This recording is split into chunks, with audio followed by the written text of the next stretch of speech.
Herkese merhaba, Nefis Yemek kanalıma hoş geldiniz. Bugün sizlere evinizde kolaylıkla hazırlayabileceğiniz lezzetli bir beyti kebap tarifi vereceğim.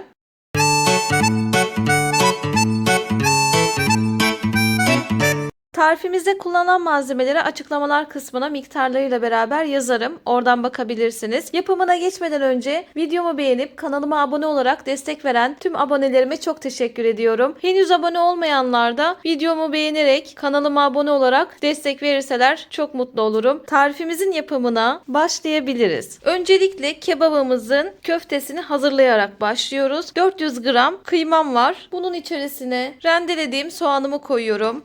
Yine rendelediğimiz sarımsak, küçük küçük doğradığım yeşil biber ve kapya biberim var. Çok küçük doğradım arkadaşlar. Sizler de bu kadar küçük doğramaya gayret edin. Bunlar bu arada isteğe göre, istemiyorsanız, sevmiyorsanız koymayabilirsiniz. Yumurtamı ekliyorum. 1 yemek kaşığı kadar yoğurt koyuyorum. 2 yemek kaşığı sıvı yağ gezdiriyorum. Yarım çay bardağı galeta unu koyuyorum. Baharatlarımı ekliyorum. Açıklamalar kısmına yazacağım neler olduğunu.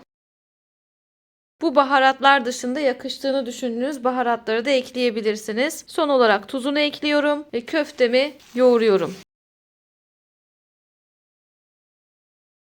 Güzelce malzemelerimi harmanladım. Köftemi hazırladım. Bir saklama kabına alıp dolapta 1-2 saat dinlenmeye bırakacağım. Dolapta dinlenmeye götürüyorum. Köfte harcımızı buzdolabında dinlendirdik. Sıra geldi yufkalarımıza sarmaya. Şöyle yufkamı komple açıyorum.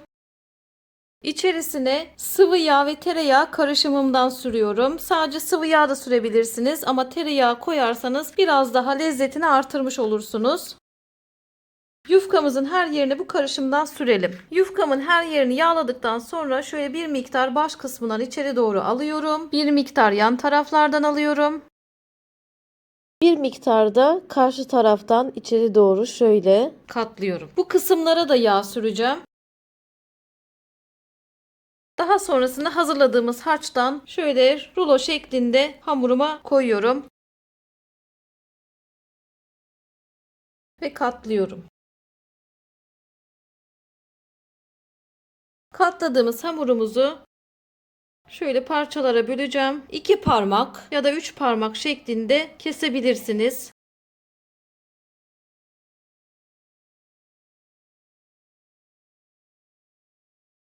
Tam bir beyti kebap şeklinde oldu gördüğünüz gibi.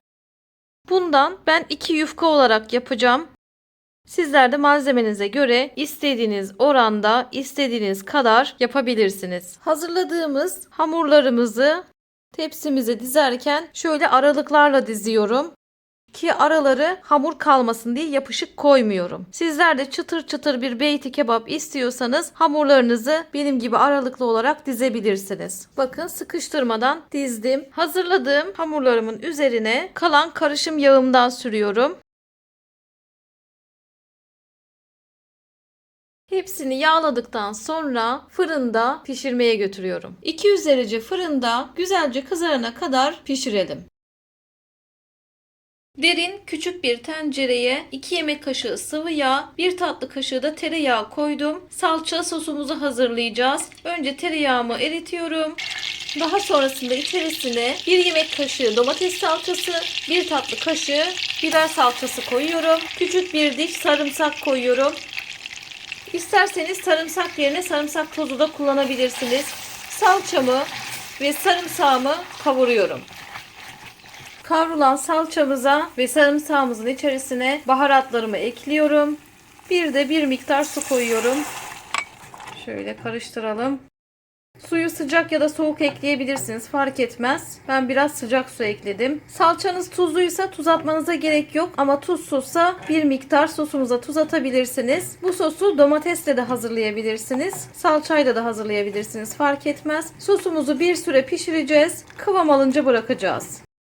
Sıra geldi yoğurt sosumuzu hazırlamaya. Yoğurt sosumuzu sarımsaksız hazırlayabileceğiniz gibi sarımsaklı da hazırlayabilirsiniz. Sarımsak ürünlerin içerisine azar azar koyduk biliyorsunuz. Köftemize koyduk, salça sosumuza koyduk. Yoğurt sosumuza da koyacağız. Hepsinin içerisine sarımsağı azar azar koydum ki çok yoğun bir sarımsak tadı gelmesin diye. Sizler de o şekilde yapın. Zaten küçük küçük dişlerdi sarımsaklarım. Şimdi küçük bir dişte yoğurt sosuma koyuyorum.